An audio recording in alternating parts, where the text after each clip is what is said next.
Перед вами реконструкция костюмов казанских татар XIX века. Они выполнены из старинных в основном тканей, винтажных тканей. Такие костюмы можно увидеть в Национальном музее или на страницах исторических книг, но только сегодня на улицах Казани. Компания Эльдара Гатаульна уже 4 года занимается реконструкцией традиционного костюма. Сочетают традиции и современные технологии. Украшения печатают на 3D-принтере. Их изделия используют театры и ансамбли республики. Здесь применялись богатые ткани, здесь дорого и богато. То есть, соответственно, даже сейчас такие костюмы стоят весьма приличных денег. И в то время они стоили хорошо.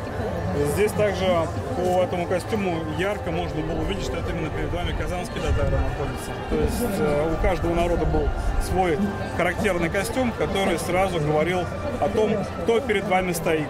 На набережной озера Кабан сегодня звенят чулпы и пестрят тюбетейки. Заявить о своей национальной идентичности через одежду многие стремятся и сейчас, причем как старшее поколение, так и молодежь. На мне одето все то, что шито своими руками, начиная от платья, камзол и колфак. Все это сшито, вышито. Ко мне приехали гости, и я решила их познакомить с татарской культурой, потому что мы сами татары, а именно в Казани показывается весь колорит татарской культуры через такие вот большие крупные мероприятия. Это очень здорово и приятно. Я раньше так не одевалась. Сначала я присмотрелась, как другие одеваются.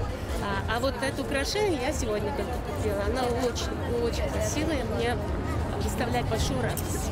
Этно в тренде не первый год. Дизайнерские украшения, одежду и аксессуары сейчас легко вписать и в вечерний образ, и в спортивный стиль. Все на маркете.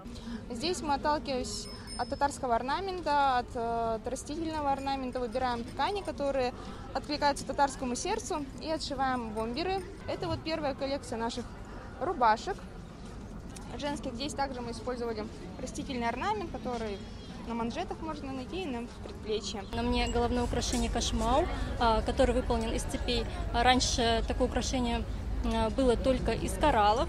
Надевали его на шапочку. Теперь мы предлагаем молодым девушкам носить его в повседневности.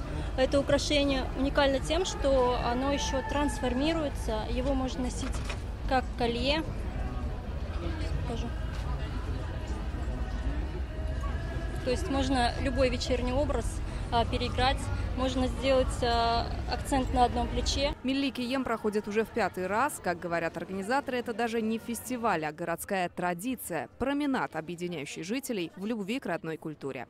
Лина Знатульна, Максим Коронский, ТНВ, Казань.